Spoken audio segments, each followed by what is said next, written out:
So there's people there and people there. Let's close that. Siamo già in streaming.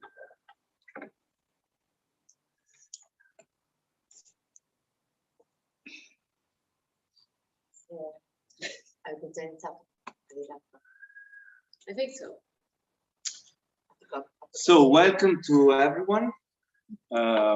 Welcome in School of Mutation. That is a framework we launched some years ago by the Institute of Radical Imagination. Basically, we decided to self-organize an educational program, and we started different iterations. For example, this Art for UBI discussing the economic situation of precarity in general and how to distribute wealth, and then an iteration on militant cinema, another iteration discussing how to use art practices as a militant research, and then this rising care iteration that is the one we are in now, discussing more how mutualism and care practices can foster the contemporary situation.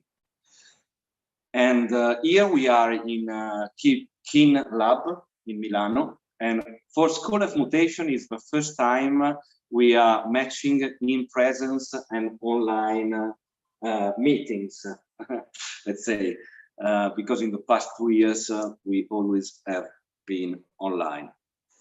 So today we are going to present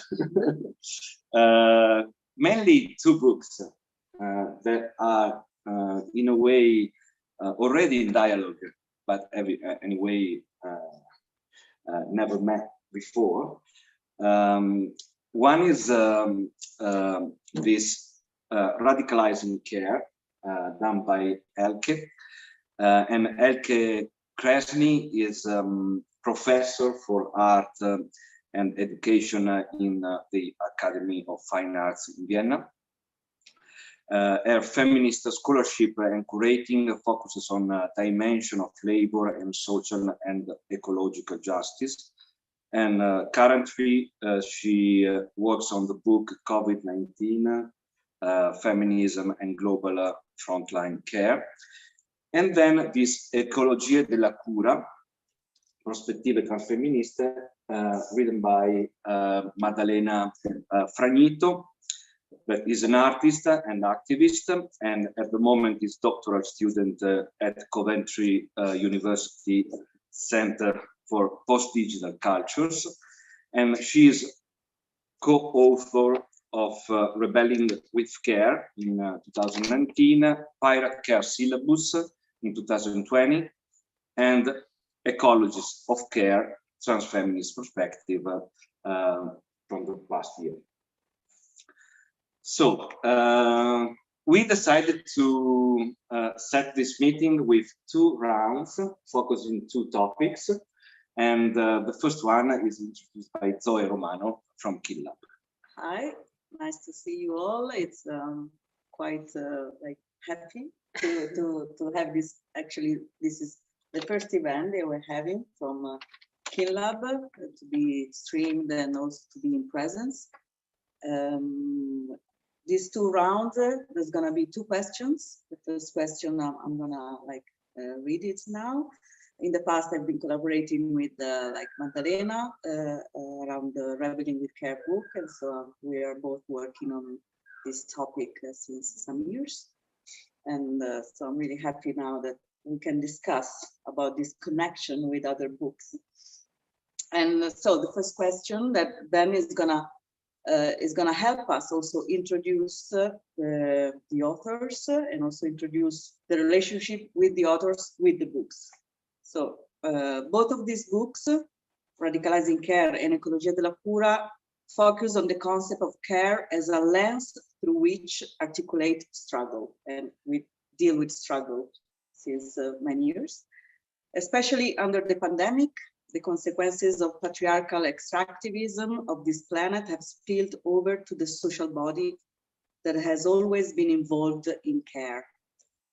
Taking care is the most central social function, and at the same time, the most invisible, exploited, and poorly paid. The Marxist and ecofeminist criticism has always emphasized this connection. On one hand, the centrality of the social reproduction and the knowledge linked to the ethics of care.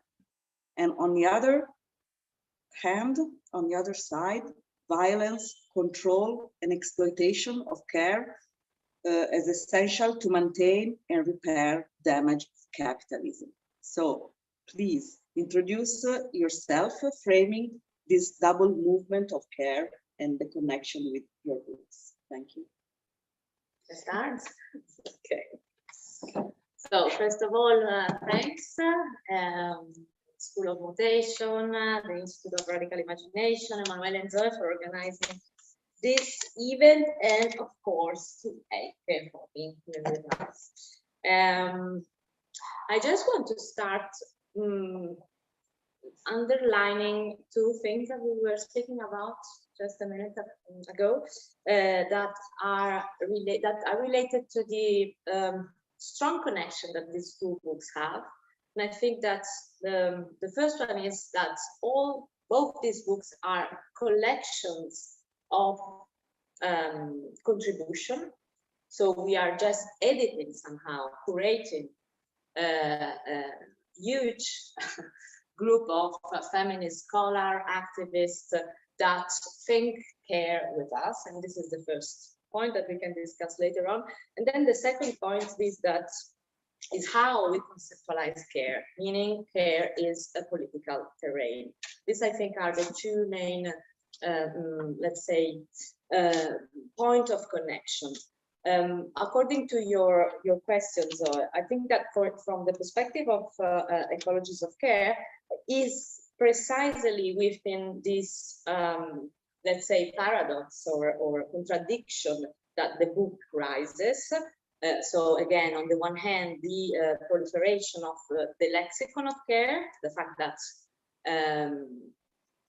everyone, both from activist perspective and from government, digital platform or private company, has speak about care in last month, and on the other, let's say, hand, to perceive the carelessness, no? With which we arrived and went through this same last crisis, or perhaps we should already say the second to last crisis. So the desire of the book is to account within this paradox, which is not new, but has become quite clear during the pandemic. The desire was to account for feminist, trans-feminist, eco-feminist, and anti-racist perspectives that have been questioning care and its sphere as a critical device for a long time now, no? Much more earlier than the pandemic itself. Meaning that the desire was to give voice to specific trajectories that show how caring activities, let's say, have been always crucial, no, regardless of this new visibility, and because they are involved in the relationship between living, human and non-human, and the non-living, between what we could call the connection and disconnections of all entities that habit, no, this planet. So the first element of the book is to show this ambivalence, no? The ambivalence and the ambiguities of care by focusing on those perspectives that de-romanticize care, that let's say problematize care and question care as a field of inequalities, no?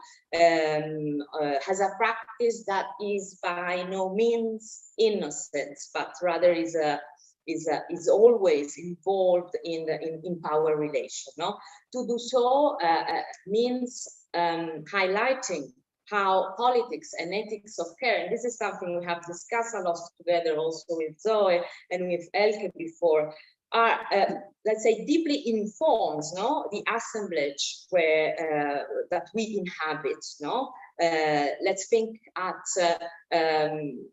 to decide, no, who and what to care for, or who and what to save, to define who can live and who can barely survive, is something very much connected to the organization of care. No, we could let's say we could say that societies are constructed around the organization of care, or if we want to put it in terms of a Shimbembe reflection, it is through the organization of care that the necropolitical assumptions of our society are reproduced. No? Who is led to die and who is not. So the pandemic itself can be read, and was read from our perspective, as an event that has shown many of these necropolitical assumptions. No? If we observe the pandemic through the lens of care, lens that, let's say, require us to look not just at the etiology of the crisis, thus to link the health crisis to the ecological crisis, to the economic crisis, and so on, and also the cultural crisis, as Amitav Ghosh would say, no? Our inability to think our relationship with the planet in others' way, no? But also these lens, the lens of care, require us to read the pandemic through the choices that have been made or that haven't been made. No, in recent months, let's say, connected toward the increasingly pressing social needs of care. No, and so I come back to the same question: who has been cared for and who not, and which bodies, on which bodies, let's say, the burden of these increasing, growing needs of care has fallen. You were saying at the beginning of the question, Zoe, that Marxist feminism, and specifically, I would add the Wage Against Domestic War campaign, no, has first, let's say, denounced how the sexual and racial division of labor is a structural aspect, no, of exploitation, no, that the invisibilization of specific body, meaning women body, meaning the bodies of the slave, is an unescapable characteristic of capitalism, is its main feature, no, it's not something separate. So in Federici said, in capitalist society, the body has been for invisibilized bodies what the factory has been for, let's say, the workers, no, the wage workers. So care labor has the first terrain of exploitation, but at the same time, the first possible terrain of resistance. No, there's no revolution without maintaining life alive. No, and from here, and precisely within the same ambiguity, the book's aim is to think at care also as a territory of practices, of relationships, through which we can try, no, to transform the reality, through which there are some potentialities of transformation. No, so a field of possibility of repair that is never understood in the sense of a return to the identical, no, but rather in the sense of transforming the reality, no, the existing. So it is no coincidence that in last month one of the most famous sentence was, we don't want to come back to normality because normality was the problem, no? And this sentence came out from those bodies that were more, let's say, aware about the burden and the needs of care, no? Therefore, to sum up, the ambiguities of care and the call to bring these ambiguities out, to de-romanticize care. Care is nothing nice, is nothing cute. I can go on and on. In a moment where care has been literally in everybody's mouth, everyone was speaking about care, is the first element of this book, and is the reason why the book starts with this quoting Pascale Molinier when she described care as the neuralgic zone of the conflict. So the books open with this statement, let's say, and from there on it tries to develop thoughts and alternatives. Wow. So there are so many things I would like to directly respond to, and I think I will also get to that, but maybe I will say a little bit, a few words about the history of the Radicalizing Care book, and also try to answer to the question that you raised, that care as a framework, let's say, has to do with dimensions of labor, as we already heard. So very often when I work with students, I ask them, have you ever heard the term social reproduction? And then mostly they say they've never heard this before. And then when we talk about this, what it actually means, like the everyday things we all do all the time, because we cannot exist without reproducing ourselves, without preparing food and taking care of our clothes and our bodies and sleeping, then it becomes very clear to them very fast what that means. I mean, not the whole, let's say, Marxist and Marxian genealogy and epistemology behind it, and also not all the histories of struggles, but what it means on an everyday level and understanding becomes very clear very fast. And then I think what is maybe harder, and there's a new book by Boris Groys, and I haven't read it all, but I think social reproduction, it's on care. And I think social reproduction never surfaces once in his book, in which he looks at Aristotle and a lot of white male philosophers whom we are not quoting in the Radicalizing Care book, like Heidegger and Nietzsche and others. So just to say that also within care ethics, there's a very long patriarchal history of care ethics, which is distinctly different from feminist care ethics that push back against the notion that there is an abstract moral concept, but very much insisted on the fact that, and now it comes back to the question of labor, the way in which we care with and for others, the relationality is actually not only a political, but also an ethical question. And in these very concrete and lived everyday local and global relations, these ethical dimensions come to the fore.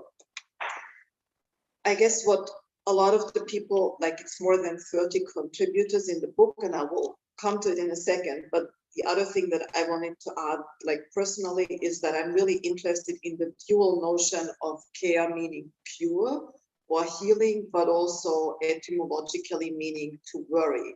So what we worry about, or what we worry about most, has to do with questions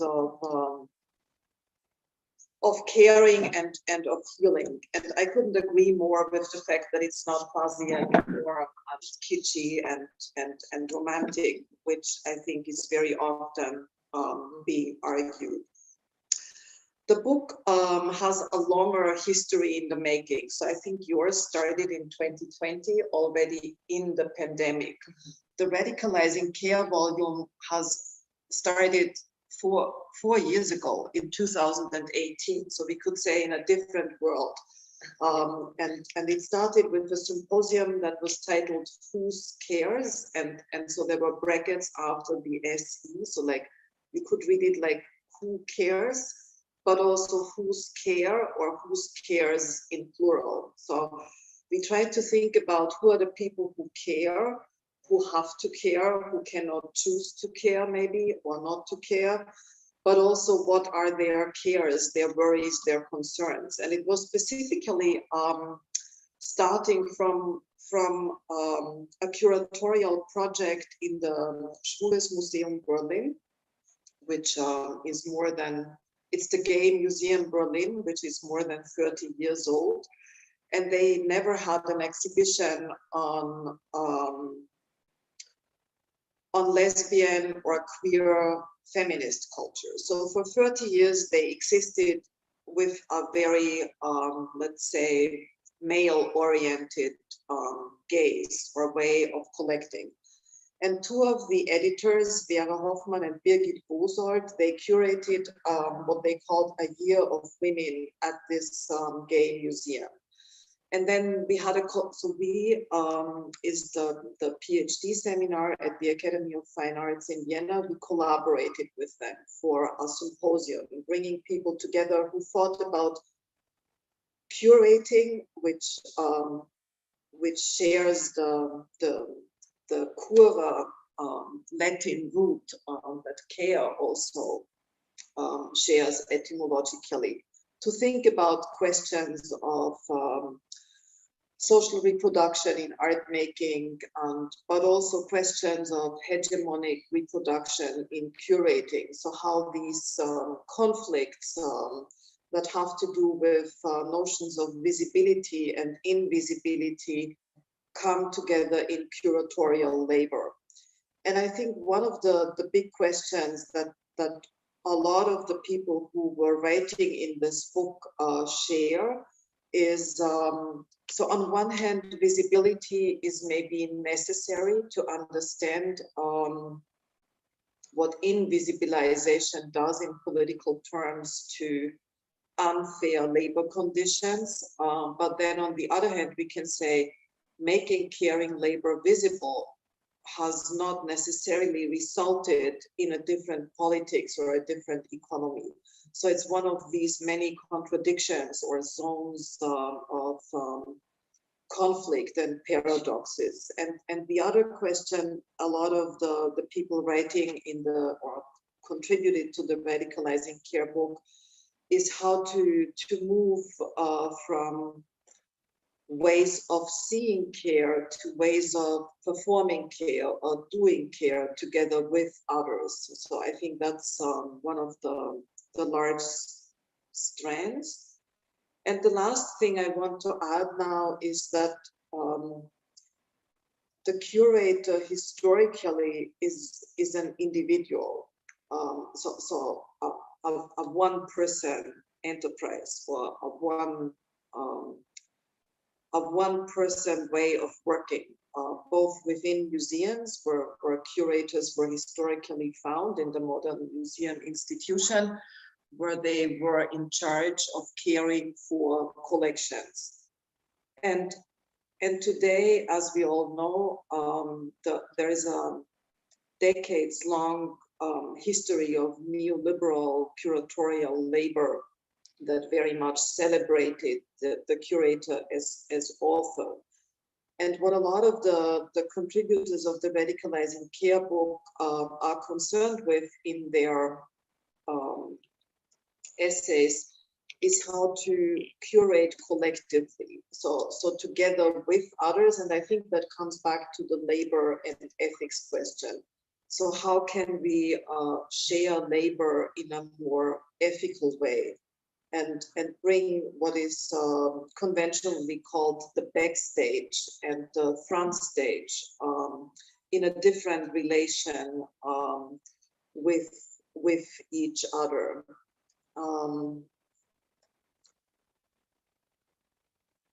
So before I totally lose my thread of thought,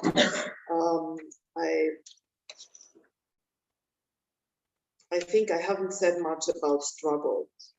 So I think so maybe that's not really continuing what I said before, but I think one of the paradoxes within the art world is that activism and struggle has always appealed to being celebrated or spectacularized or commodified as a surplus, as something that can be put on a pedestal or into a vitrine or exhibited. And I think that's one of the other territories of conflictual investigation that the authors who were writing in the Radicalizing Care book tried to push against, so that the struggle is not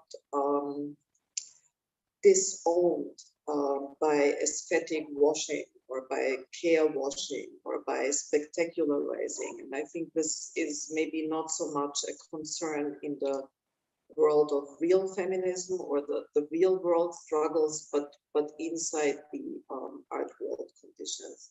And maybe it's not so much the topic today, I just wanted to mention it. Maybe before we go to the second question, maybe we can just say that the people that are here, we have the second round, and then we can open up to questions. So start to like maybe think of a question or comment and something that you can say. The microphone is strong enough to hear your question without coming here, so you can be also hit them for the camera. That would also open up more like intervention. Sorry. Yeah, you already said a lot also concerning the second round, I think, but the idea was to go deeper in this concept of performativity.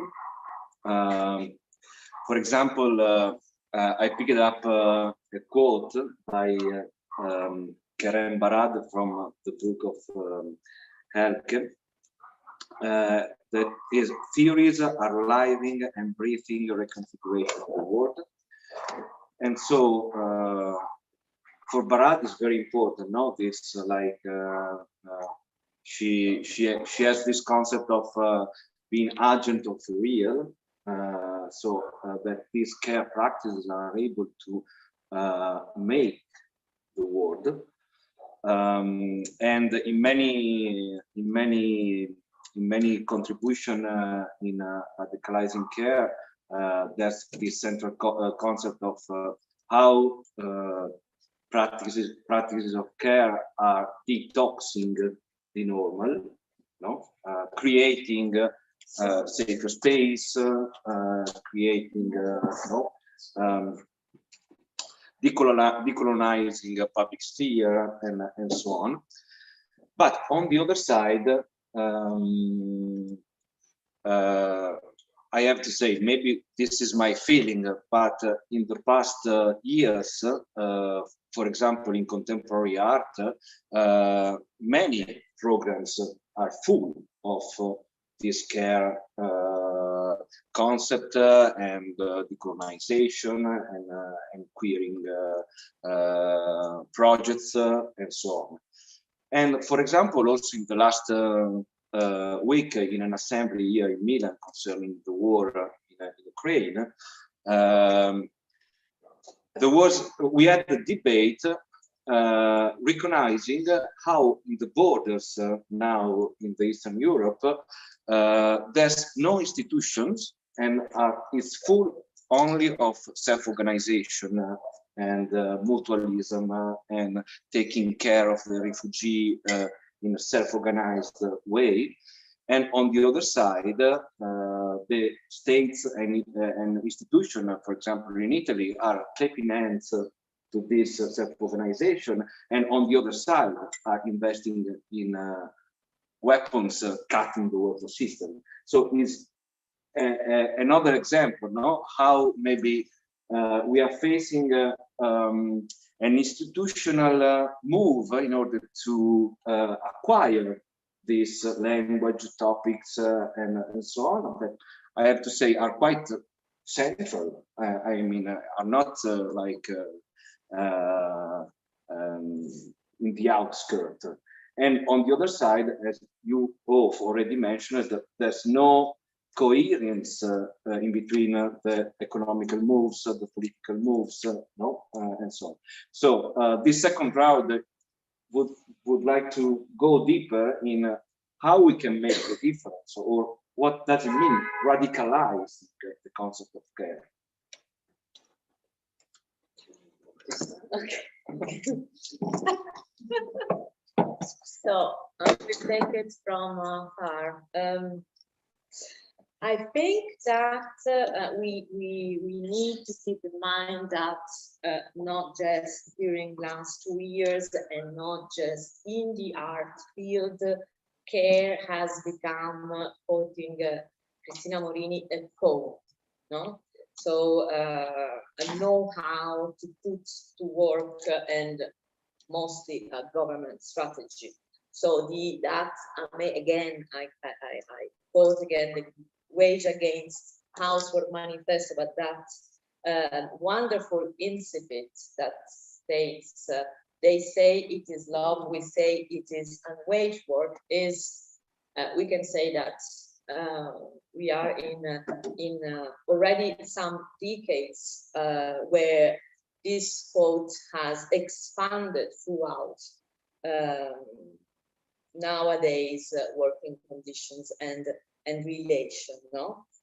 But I try to so perhaps a way to speak about this is for me to underline,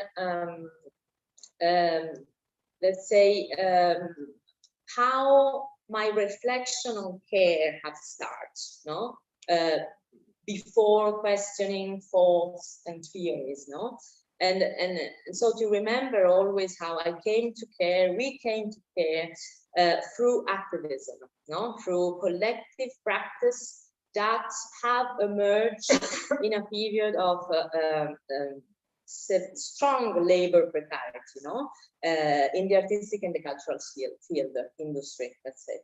So these practices, let's say, have found themselves imagining and co-designing, no, concrete action to experiment with alternative forms of income, experiment with sharing the childcare, trying to, let's say, give access to production spaces or to give access to knowledge closed behind paywalls to reclaim more time for living rather than just working, no?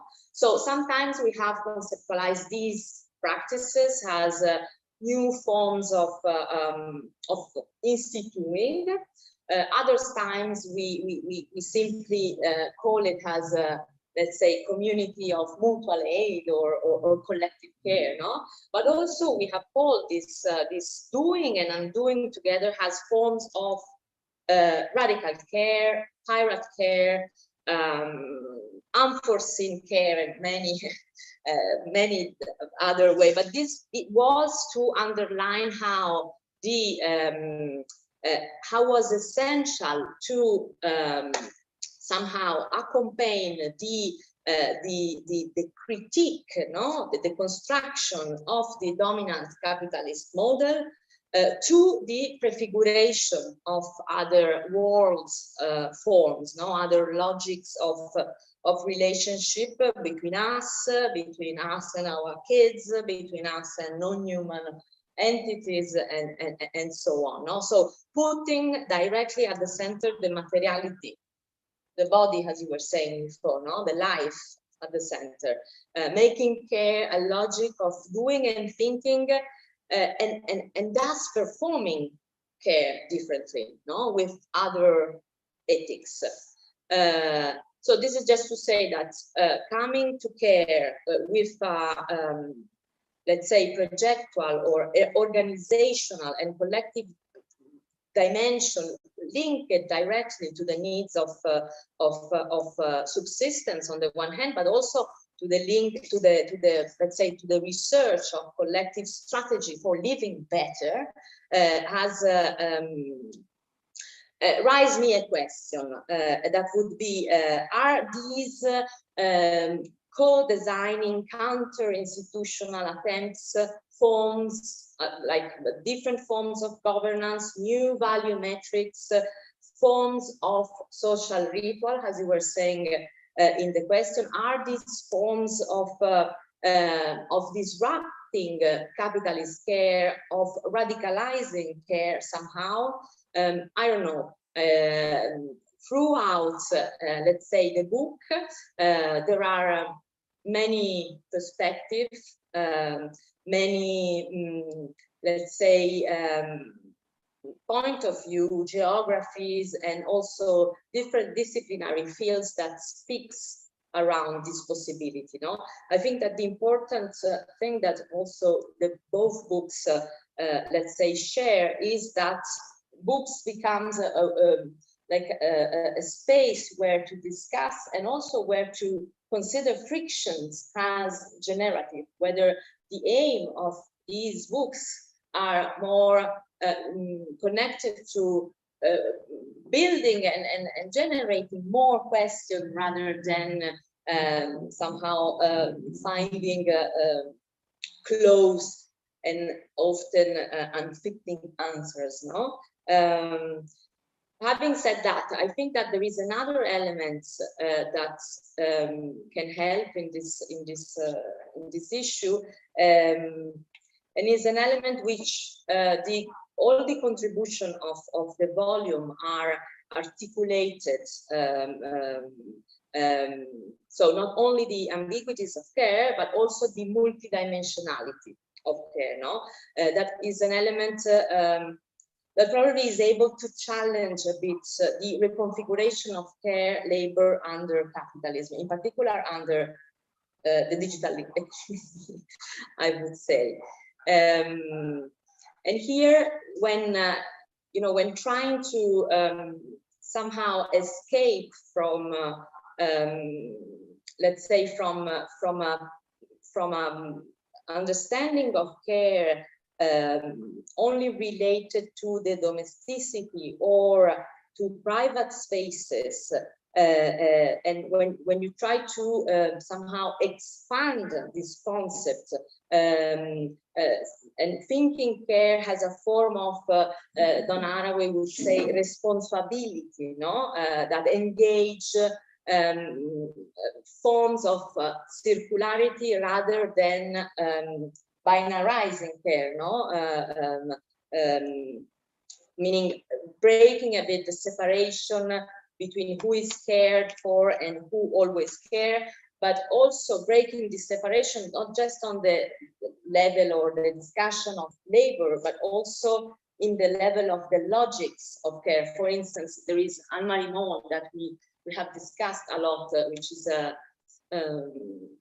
researcher from Holland, and she tried to think at care as a circular action between situated assemblages, and she showed how often when you expand care, it's not clear who is the object of care. For instance, she asked, when a woman takes the contraceptive pill, who is the subject of care? The women, the pill, or the doctor who prescribed the pill? And this is somehow the same question that also Donna Haraway asked when thanking the cyborg sister onco-mouse, no, the one who is we are able to how can I say, to the Guinea pig in the most big studies against the human women breast cancer.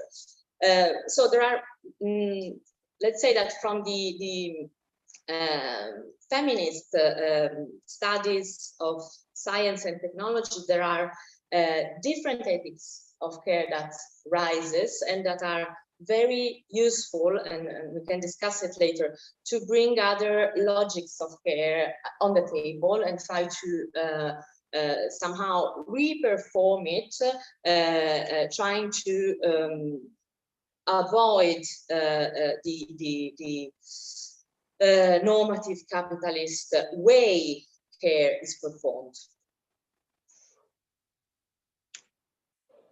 I think I would like to link a lot of the things you said. And so the Karen Barad quote that emphasizes reconfiguration and what you said in your question about repair.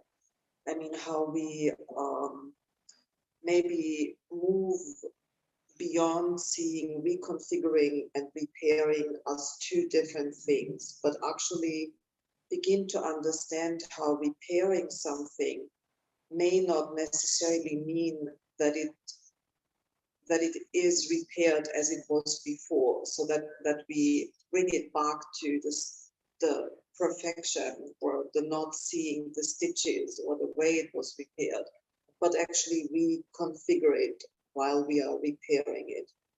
And I think this in a way is a, let's say, more abstract way of looking at the table of contents here, because then we could say that all the practices that have to do with listening or taking care of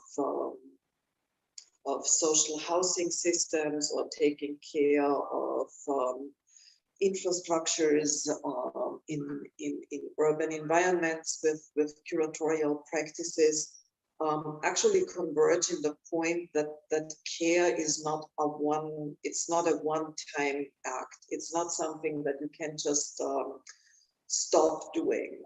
So as opposed to curatorial labor, where you could say, I curated an exhibition and it opens and it closes, caring for and with all the ones who were part of this exhibition, to come back to what you were just saying, the nexus that runs through the building where the exhibition was housed, all the resources that are being used in order to bring this exhibition together, all the resources that were used in order to build the institution, but also all the resources that were needed in order to bring the people who then see the exhibition there. So if we start to think about these longer, let's say, nexi of care, that interconnect materialities, technologies, bodies, minds, feelings, then I think it becomes much more complicated to understand the duration of care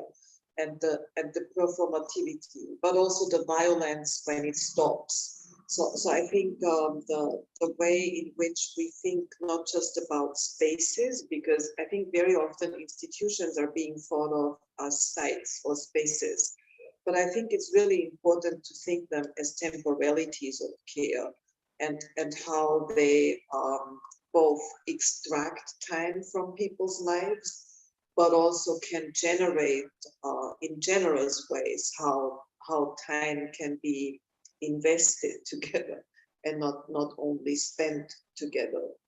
And I think one of the references that comes a lot in the contributions in the Radicalizing Care book is to Joan Tronto. She is a political care theorist. I would say she's not really a social reproduction theory person, even though she mentions social reproduction theory.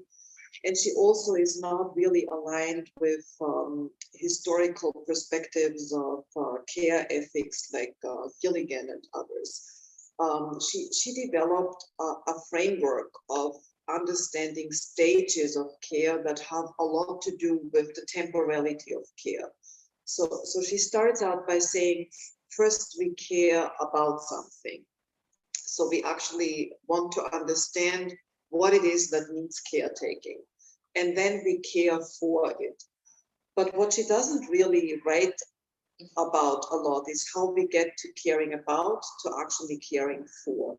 So to give a practical example, if we talk about climate disaster or now about the war, everyone, not everyone, but most people who are quite sane would say we want to stop the war, we care about peace. But how do we actually care for peace? So I think this is coming back to what you said about self-organization. it's really hard to align what we care about with what we care for. So to get from the ethical call to care to the actual practical doing that we care for something. The next two steps, like the Toronto Fisher framework, Berenice Fisher developed this framework with John Toronto, but she already died, and then Toronto went on working with the CARE framework. The next two steps, and I think it was already mentioned a lot that we speak about mutuality now, or reciprocity, are caregiving and care receiving. And what Fisher Toronto intervened into was the notion that care receiving is passive, that the people who receive care are powerless, or that they do not have agency. And I think that's a very useful way, both thinking about the planet in need of planetary care, but also the current situation of the war, not to re-victimize people who are in bad conditions. So I think the mutuality or reciprocity that is between caregiving and care receiving is a different way of bringing ethics and labor together. The last stage that John Toronto talks about is caring with, and I think it's the hardest one, both in theory and in practice, and it has a lot to do maybe with the reconfiguration and repairing that I tried to think together, how to actually care with a lot of others. And you were talking about humans, non-humans. So how do we care with them? And how do we actually understand what they care about? Because I think it's very easily assumed that we know what other people care about, but that's actually very top-down, to think that we know what others care about so that we can care for them. So I think stepping back as a person who is a carer or a caregiver, which all of us most likely are in everyday situations, I think requires a lot of political humbleness, or not assuming that we already know what caring best means. And this maybe can be linked to activism in curating, not to always already assume to know better than the artists or the objects or the institutions that we are working with. So what I'm trying to say is that over long time temporalities, I think there's a lot of everyday research needed in order to understand caregiving and care receiving practices better. But there's also a lot of care is needed here and now. So if there is a situation, I mean, when we have small children, we are caregivers for them. We cannot wait to understand them better for a week. We actually have to give care here and now, but we have to learn with them over time. And I think maybe that's something that Toronto thinks about when she talks about caring with, how we learn together over time and acknowledge our mistakes and our flaws and our imperfections in care, in order to arrive at caring with others in a different political way. I have been wanting to say something that is not really connected to what I said before, but I think what happened with the pandemic is that the duty to care was structured into a political system. So that the way in which people were forced to perform caring labor was very much incorporated into politics. And I think this is most lucidly expressed in the term that is widely used in India, the term corona warrior. And this is something that it doesn't relate immediately to what we were talking about before, but it's something I wanted to bring into the conversation, that this duty to care, that we are forced to care and that we are not free to care, is something that we maybe want to discuss a little bit more if there is time. So, are there any questions or comments? Frictions or disruptions?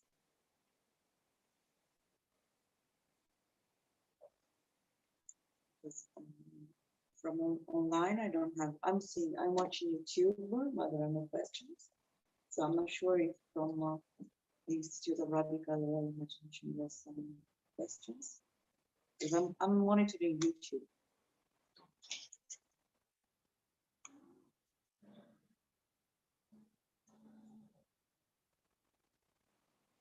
I was just thinking about this distinction the last thing you said about this distance between free of care and forced of care.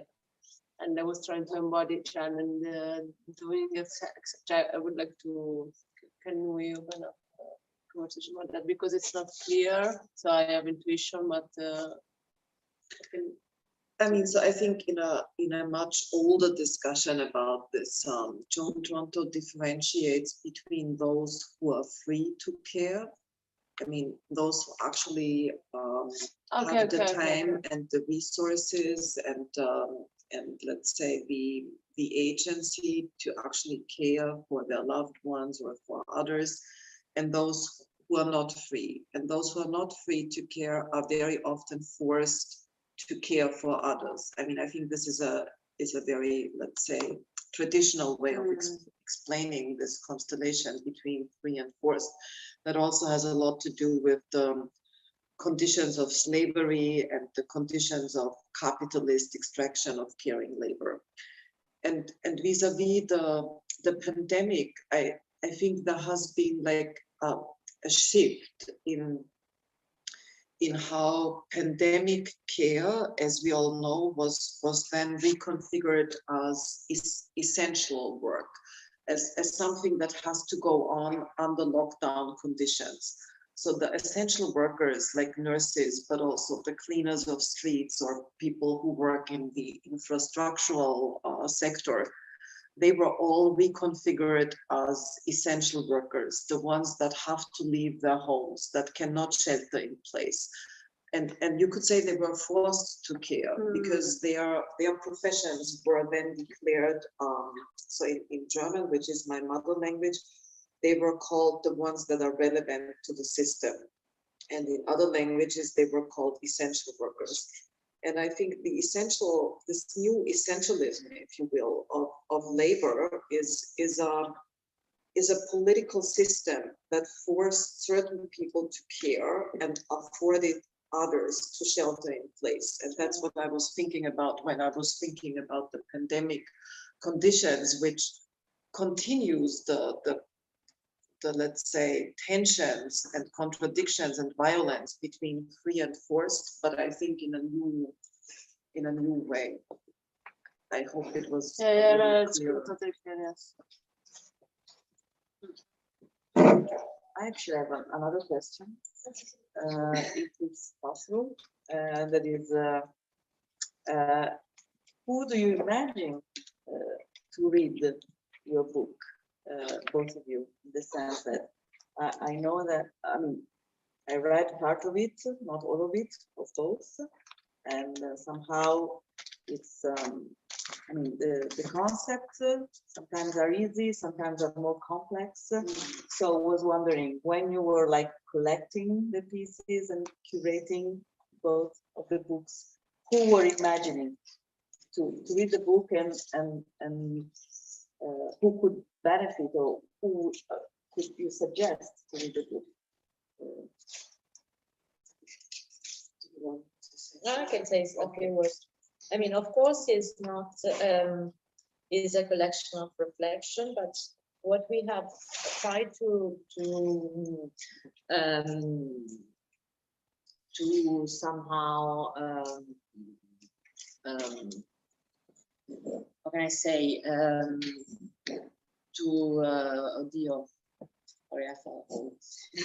all people writing essay for the book are people that are activists.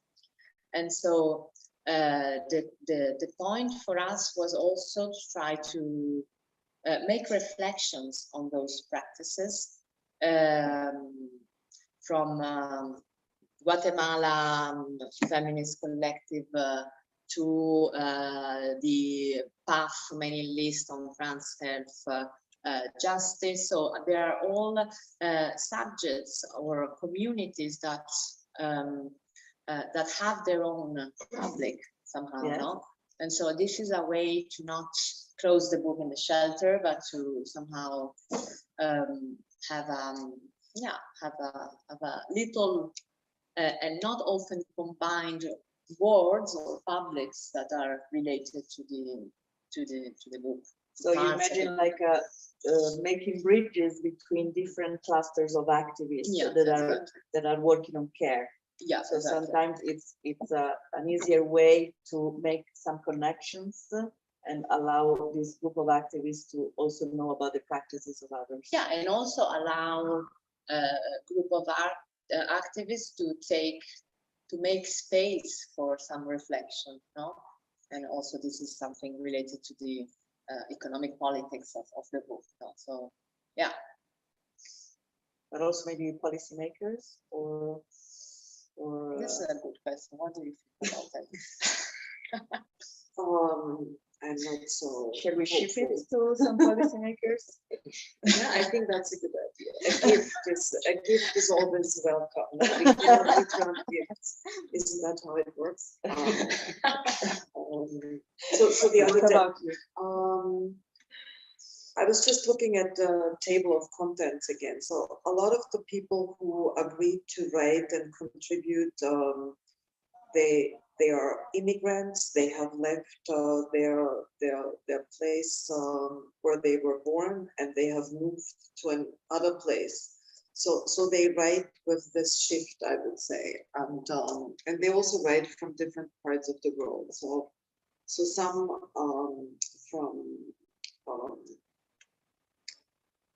from Hong Kong, others from Berlin, yet others from the UK, from the post-Yugoslav territory, from Brazil, from Java, from Russia, from the Ukraine, and most of them, you could say, have multi-dimensional perspectives because they are diasporic. So not me. I'm a very local person. This, but like having moved with other co-thinkers, activists, scholars, curators. So in a way, like you were saying, the contributors come with certain people who are interested in their work, but all of them are also really interested in sharing their work. I mean, not just through words, but also creating constellations of sharing. Then I would say, like, since I'm an academic, the book will hopefully be shared by other people who are teaching and who are working in universities with students. So even though there was a lot of skepticism against institutions by the questions that were being raised today, we had a discussion about institutions before, that they are also very important spaces where people can come together and organize and learn and use these physical infrastructures. So I think there's a lot to be skeptical about, but there's also a lot to fight for university institutions as modes of learning. So I would say it was written with an audience of students and colleagues in mind. And it's also a book written, I would say, with other curators in mind, people who work I'm not so sure so many museum directors will read this book. So coming back to your policymaker question, but I would say there's a lot of so-called independent there's no such thing as an independent curator. I mean, they're always interdependent or dependent on others, but there's this notion, which is maybe more an economic figure, of the independent or freelance curator. And I think a lot of them are really interested in changing the practice and in learning from other people's practices. And so all the contributions are actually written from practices and from examples and from having gone through work. So I would say that's readers we had in mind. And I would trust the cover. I mean, so I think we have beautiful covers.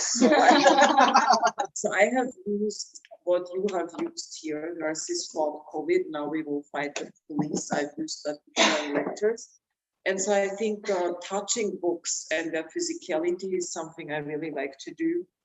Here we had to follow because it's part of the public. It's the last in a series of publications of the Academy of Fine Arts. And so when you unfold the cover, it's actually shared by Kathy Mattis. She's an indigenous curator based in a country called Canada. And one day she called me. So she visited Vienna, and she shared curatorial practices that have to do with this colonial legacy of beading, which is very time-taking and difficult. And she hosts kitchen table conversations where people who are indigenous and non-indigenous and métis come together to bead. And so what I'm trying to say is I hope that also we can judge books by their covers. So there's nothing wrong with that. And I would hope that the books we made also speak to people we don't know yet. So people outside of the activist and scholarly and educational and curatorial and art world connections we already have, but like to speak to others and be in discussion. But maybe that's very naive. I don't know. Any more questions? I was reading today an article written by Silvia Bottiroli, maybe you know her, and it's about it's called Body of Knowledge, and it's about this school that Sarah Vanet organized in Brussels, and it's a school where the intention is that anyone can share practice and teach, but it's really completely open, and it happens in the public space. And the idea is that anyone that keep in touch with the school, that it's invisible school actually, can share knowledge. So there is not a hierarchy position. The artist that it's Sarah Vanet started the practice, but then now the school it is happening itself by itself without her, and it starts with the artists that invite body of knowledge to share practice, and then bodies became teacher. Like there is no learner or teacher in that sense. And also the idea is that the knowledge is shared by people that are used to not consider the one that are sharing knowledge, but the one that have to learn knowledge. I just was thinking that there are a lot of connection, and she was also then Silvia was also mentioning a lot of different kind of school, or this kind of school that she called queer school. Infatti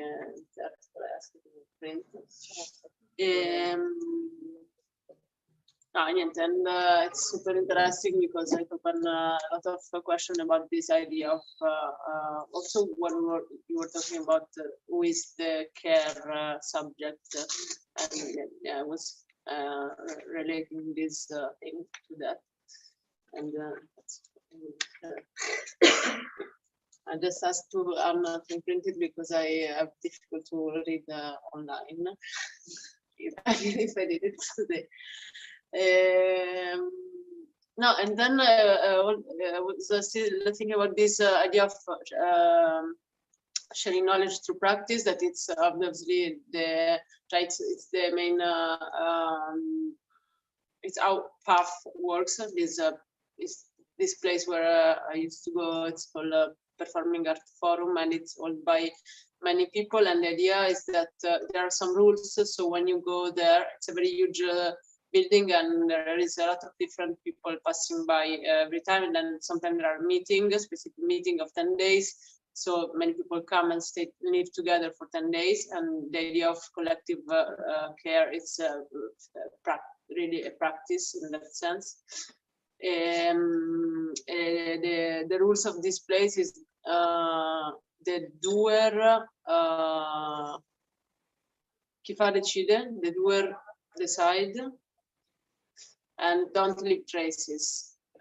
So with these two simple rules, you already embody and take responsibility about care, the space for others and for yourself, and how to treat the space and how to living together. And there is not imposition on it, so you just clean the toilet when the toilet is has to be cleaned because it's a common space, and the rule is this, and you cook for others with others. So this is something that's been embodied for many time, and now it's kind of something that happened itself.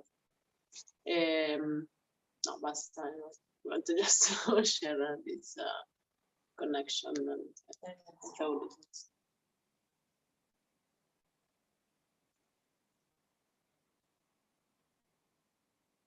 Yeah, I mean, it reminds me a lot of Nobody Business, a bit of, as a method. Yeah, it is, but this is radical, in fact, because it's it's about reproductive labor a lot in a collective way between a lot of people, and it works. Actually, it's something, and also I start to heard about these words once when I was there. So after practicing, so I start with practice, and then I get the theory. It's also something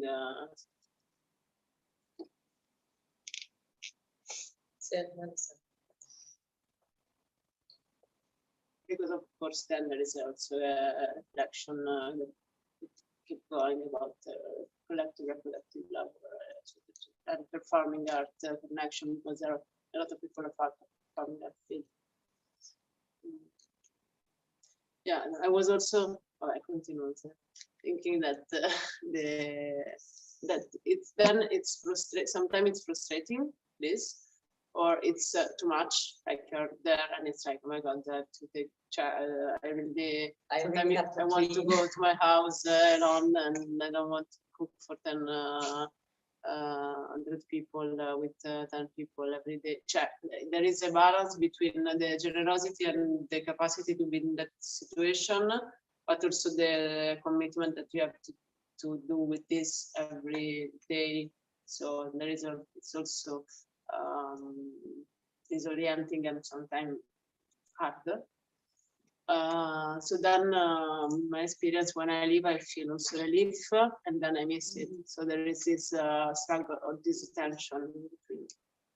And I was also comparing this with the monogamy or polyamory or this way of you are like so safe in the idea of being in a monogamy relationship, but then you don't want to, you want to break the model and try to open up a situation and open conversation about this, because you feel that it's possible and it's totally not good. It's not judgeable. But then when you are in the struggle, it's you again want to go back to monogamy because it's like so hard to try other paths and other model, because you don't have that model in your cultural structure. So I was just comparing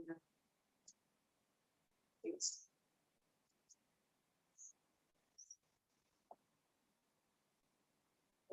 Yeah, and I mean, I don't have anything to say, but to remember that, as we were saying before, that sometimes care is also associated with this plain ability of being for the others, no,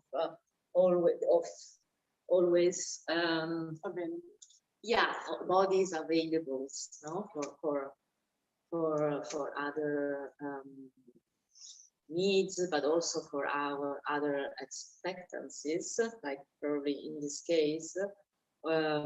We work a lot, in particular, Emanuele work a lot with this type of framework where, let's say, curatorial processes become school, home, collectivities, love, cooking, and whatever. No?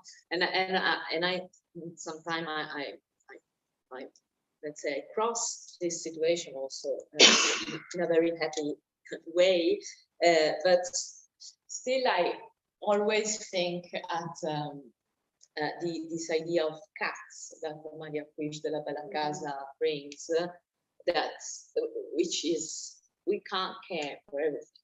I mean, there's no way to care for everything, and we should know the burden of what are you going to care for and what you are not going to care for. And this is a decision, no, a personal decision or a collective decision. For instance, there are many collective decisions on what we are not going to care for. Most of them are very bad, but somehow I think we should restart thinking collectively which are our burden, which are the things that we don't want to reproduce anymore, no? In order to somehow scioperare, strike the amount of care that is requested to some bodies, or also somehow we feel the pressure of it now, and now within the art sphere is always more, as Emanuele was saying before, the topic of care is becoming very, very big, somehow kind of ambiguous. Most of the time, institutions that don't have funds are really willing to do this program where young people set up the institution or do the program under the rhetoric of care, no? Let's clean the square, guys, because we need to care, and then we find, as Emanuele said before, like the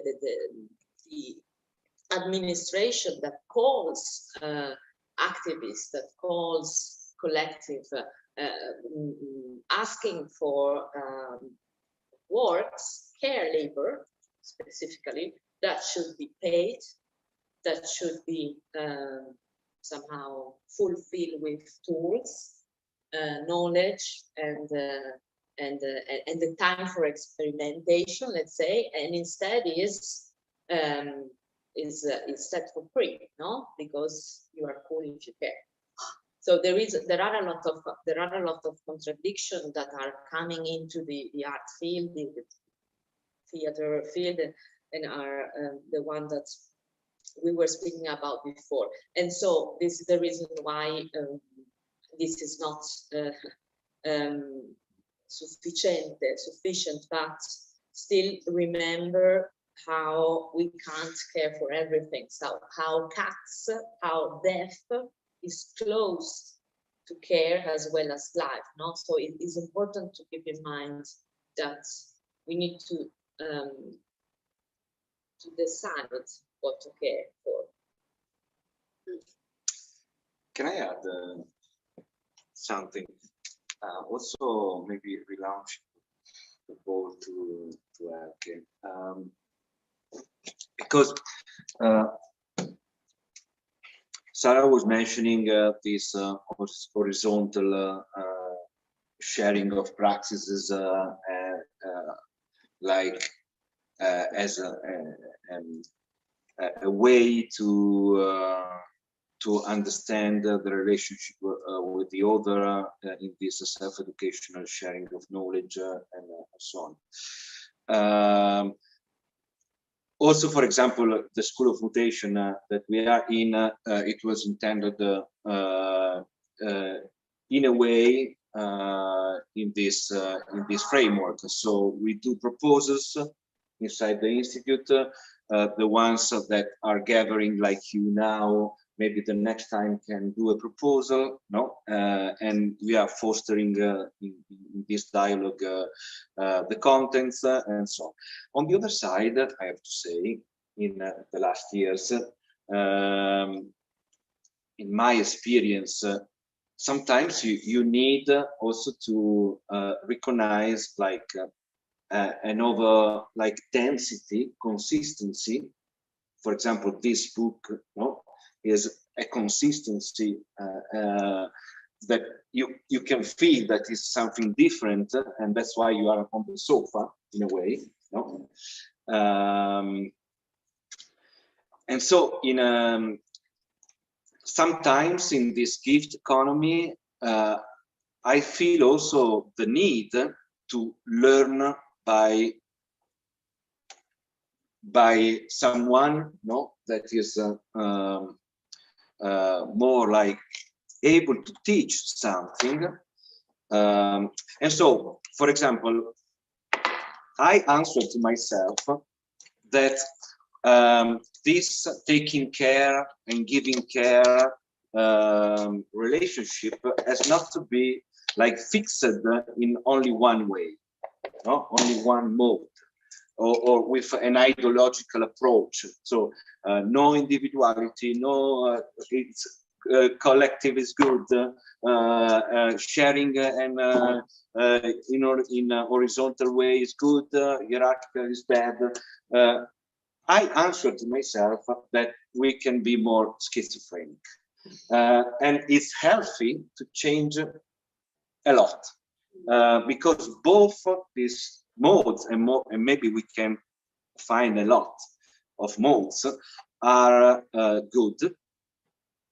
And for example, for me, it's an healing process to change seasonally. Just trying to understand how rich is each one of these modes. And this is something that I launch on the table. On the other side, this schizophreny is, from my point of view, stressing a very important position that Elke took before. So how we can see in a long process, not like an event by events, episodes, no? Like an archaeology or a genealogy of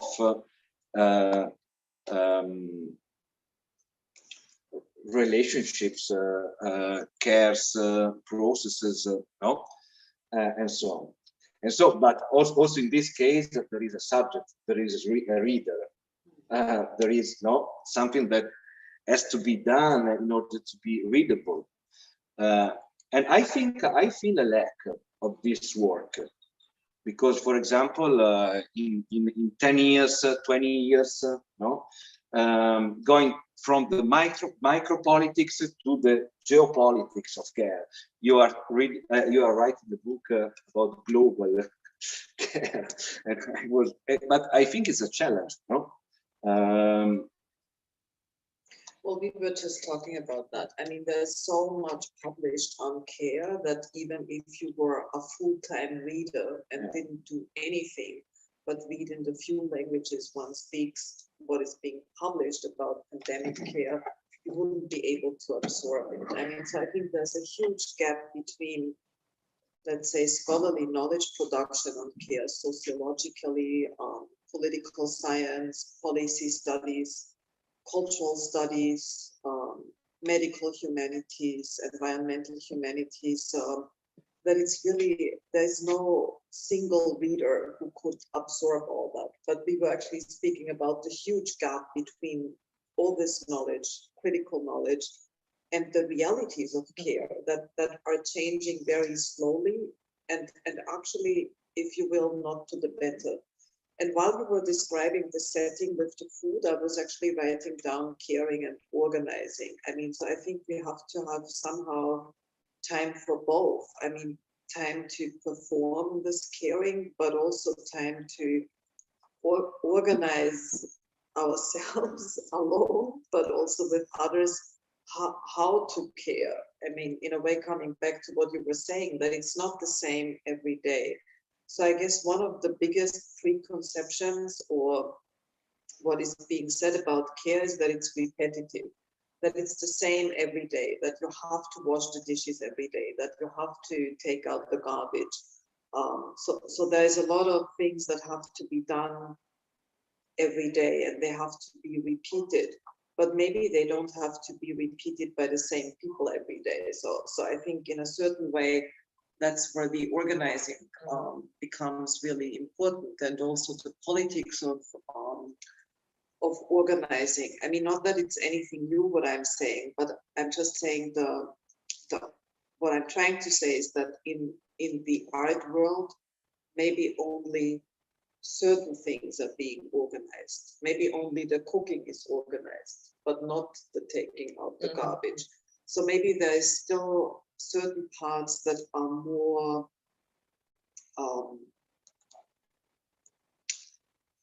aesthetic, if you will, in the sense that they can become appealing to these structures within the art world. And then there are many others that would be left out, but that could become part of organizing in a different way. So I guess that's what I was trying to think about, how these institutions, like the one we are in, I think that's also an institution in a certain way, can actually offer their capacity to learn how to organize. And I love the preparing of food together, so not to get that wrong, but maybe that it's not the only thing that caring institutions could think of, but much rather the strengthening of how care can be organized differently in many different everyday life situations. And if I understand correctly, that's also what your work is about. I mean, like the pirate care syllabus and other ways of bringing organizational thought and caring thought together, which very often are kept apart from each other. I think there's many examples in care studies when nurses or home carers are actually given the right to organize their schedules and their timing themselves. They can provide better care, but they also feel better themselves because they're not completely frantic. They're not rushing from one part of town to another, but they can actually organize better. And if the time for organizing themselves becomes part of their working time and not something that they have to do outside of their paid labor, then there is a huge improvement. So I think these cultural institutions should become much more involved in giving time and space to organizing real world effects and not only art world effects. So I guess that's what I'm trying to say. Otherwise, the distance between critical studies or care studies and reality is too frustrating in the daily life if you don't find a way to make it practical somehow, or even just possible. And I really agree with what you said before. You really have to know what you can do and what you can't do at all. Otherwise, that's frustrating too. Or it's confusing, could be confusing, like those experiences you were telling us. Because I think that care has much to do with roles and power, of course, And when you deal with care, you deal with roles. You said before, you made an example of a mother and child. And I think even if you learn why you are growing your child, at the same time you are mother, the role is that one. Or even if you take care of another person, your role are somehow inverted, but still you are with another person. So power and hierarchy, everything changes so fast. So I think that I remind of a sentence of a book, which is Brave New World. And the sentence is very famous, you know it probably, it was ending is better than mending. It was the hypnopedia. And somehow I think we all grew up with this ending is better than mending, and ending could be objects or relations or whatever. Change this conditioning thing that comes from everywhere is as much to do with care, as you said, repair or mending or take care of something is as much to do with time also. Time maybe is the big elephant in the room. Yeah, really huge. Money I think that what you said. Yes, and money. Time and money and space. No, but what you said before, to become very clear what we cannot do or what we cannot provide, I think it's important. But I think there's a long patriarchal history of moral judgment against people who are not performing the way they are expected to perform. Because you were talking about mothers, and I think there's such a long history of how female people are expected to deliver care to their parents, to their children, and then when they fail to deliver care in a specific way, they are morally judged.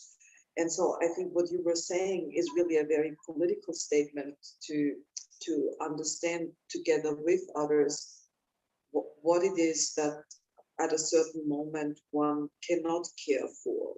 And of course the care has to be continued, but I think that's part of organizing. So it's not about, I would say, running away from the provision of care, but the way it's organized so that it's there, but not one person is always judged as the one who has to deliver it. And that was just running through my mind when we were speaking about so I think the unspoken thing like time is also the expectation. I mean, who is expected to perform what kind of care under what conditions, and who is not expected to perform that. And I think this is changing too slowly, if it's actually changing at all. And I think the art world, I mean, I'm sorry to say, but I don't think the art world has changed that tremendously. I mean, I think it maybe has changed certain things within the art world, that art makers understand that in a different way. But I don't think there was because we talked about porosity before, I don't think it has reached a porosity into wider society. And I think that's one of the big failures of art making at this moment in time. But I don't want to close on a dystopian thing. So no, I will to connect your and her words. I would like to end with this amazing question that an artist wrote many years ago, actually, which is, after the revolution, who is going to pick up the garbage on Monday morning? And well, you can yes, 1969. Yeah, and the camera has, and I if you want, I would invite Zoe to finish in a positive way. No, listen. trying to recap one of our stories we put in the Rebelling with Care book, the one of the Burzo nurses, which is quite interesting, both on the terms of organizing and in how to deal with reality. You know, you were saying from. Yeah, it was actually, I thought she was like mentioning, it came out in the discussion, a different way to perform some work. So this like cooperative, this actually the founder of this Woods of collective and cooperative,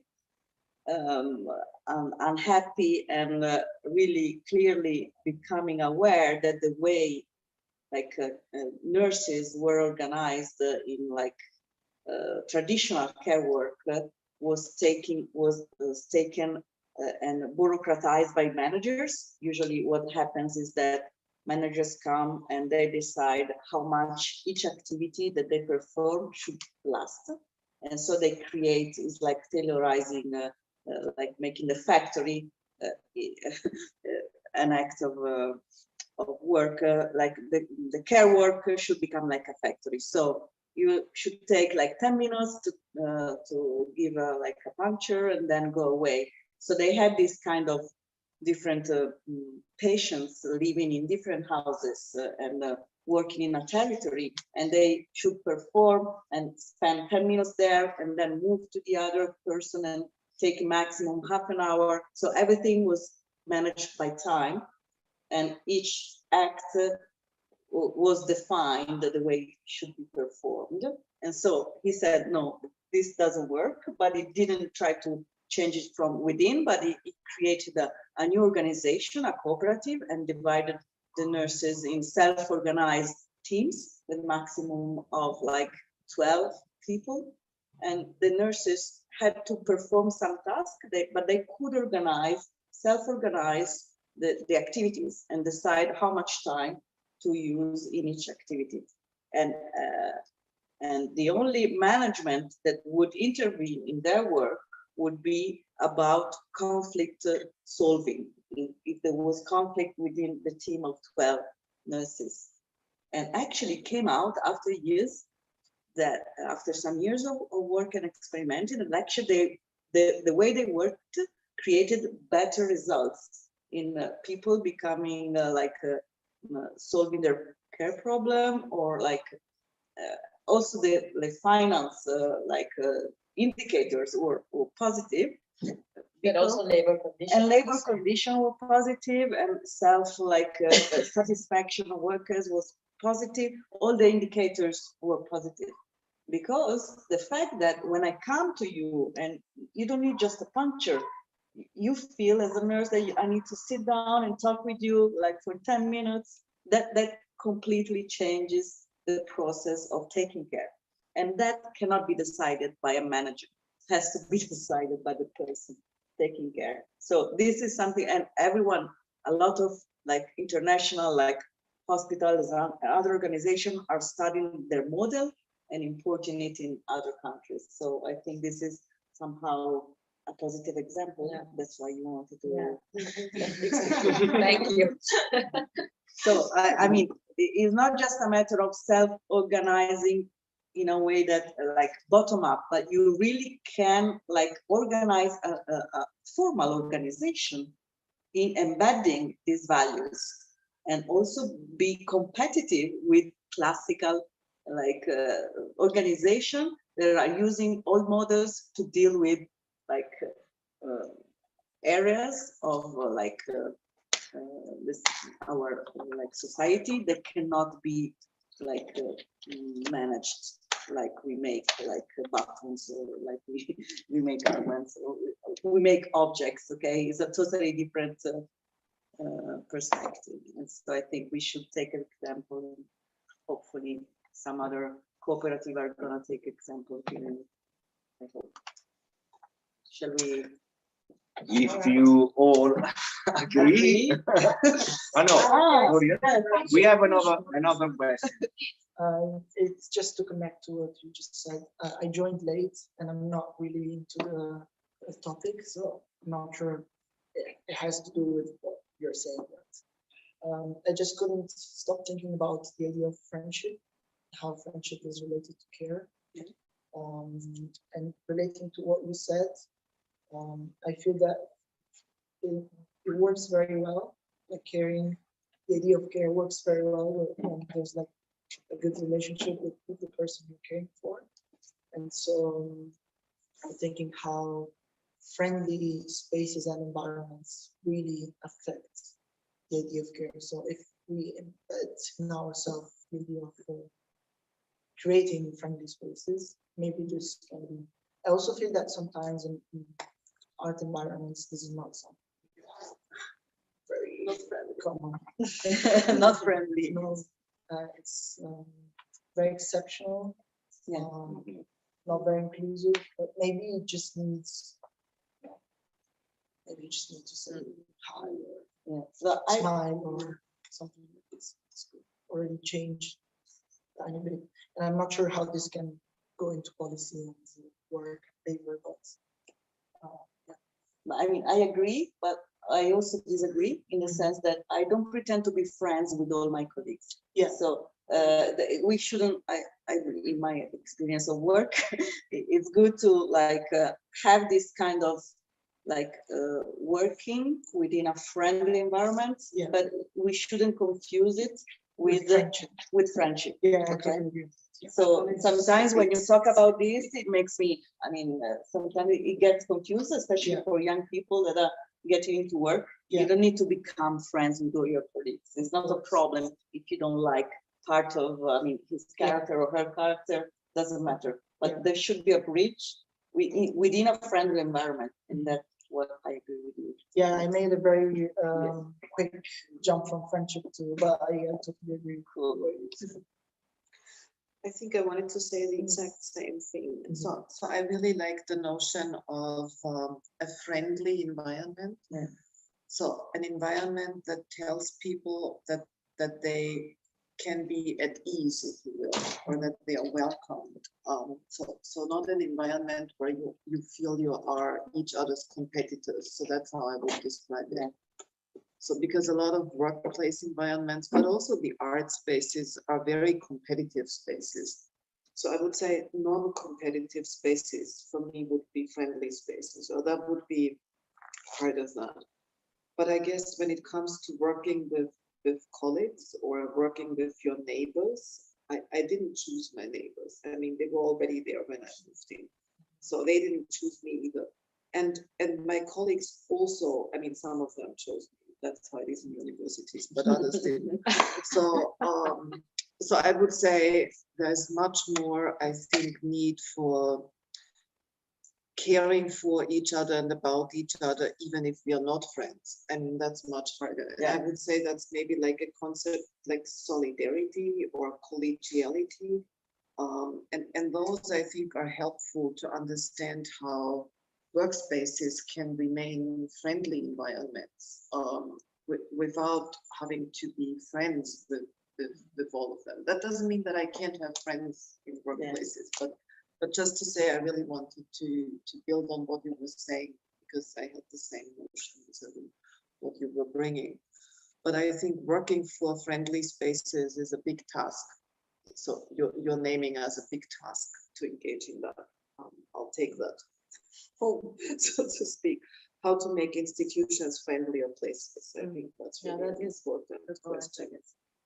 Like, for instance, from the healthcare movement perspective, meaning those rebelling with the inaccessibility of hospitals or practices of care, most of the time the challenge is to care to someone that you don't know. Like, for instance, think at the ACT UP movement, the SIDA people, you didn't know all the community, no, but you start working together, fighting together, even from different lands and territories, in order to care for each other, no? And so this is an interesting, so how to care for someone you don't know. And this is also in the care manifesto is framed as promiscuous care, which is different from friendly, no? And I would add also how you can care through technologies in these times. No, we have learned or we have experienced during the pandemic also some forms or practices of care that we have shared with people that we didn't know, or at least I'm speaking from my perspective. And so this is also interesting, no, to not relate care just on the let's say the level of who you know or the community you pass through, but to try to expand it also towards community that you are not able to somehow to cross, no? This is, no. I have to say that there is also this this concept of conflict that, I mean, sometimes conflict, we did in Macau 9 years ago, like a stop of all the program in order to face some problems.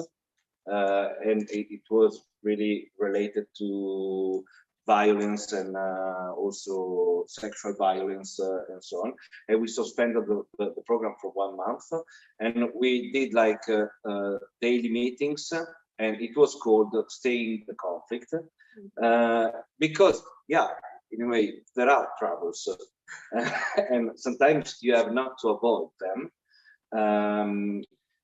And I think it's also like a big question mark, what's the difference in between face the conflict, also perform the conflict, and necropolitics or war, no? I think this is a border very productive, and most of the time a good conflict produce friendship, I think. On this way. Yeah. So if you all are satisfied, so thank you very much to Elke and Maddalena, and to Kin and the Institute, and all the present in this room and in the digital room. See you the next time. Thank you. Thank you.